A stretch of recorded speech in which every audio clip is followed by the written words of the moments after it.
Husband, আমার এটা 2 রুমের ফ্ল্যাট, সে এখানে বসে বসে মোবাইলে খেলা দেখছে, যেই কারণে আমি এই রুম থেকে যে এই রুমে বসে থাকবো বলে সে আমারে তালা মেরে দিয়েছে। মানে সে মোবাইলে খেলা দেখবে, আমার সাথে গল্প গুজব কিছু করবে না, কিন্তু আমার একা থাকতেও দেবে না। এই বেটা ভাই চাবি দাও, চাবি দাও, চাবি দে, চাবি দাও। তুমি খেলা দেখছো, আমি কি করবো একা একা?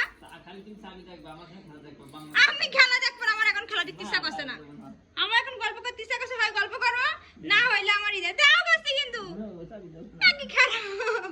আমি এখন বসে বসে কি করবো? তোমার চোখে দিতে পারছি নে, কুত্তা দে দে দে, চাবি দে, ওই শালা চাবি দে, আমার কিন্তু হাতে ব্যথা, চাবি দিবা না? চাবি দাও কিন্তু। আরে ভাই এই ঘরটায় আমার খুব ভালো লাগে একা একা থাকতে, আরে আল্লাহ চাবি দাও। এই যে আমাদের মেন গেটের চাপ মানে তালা খুলে নিয়ে এসে গেল, আমি বাথরুমে গিয়েছি, এই সুযোগে লাগাইছে। এই চাবি দে, চাবি দে, চাবি দে, কিটু কিটু, চাবি দাও।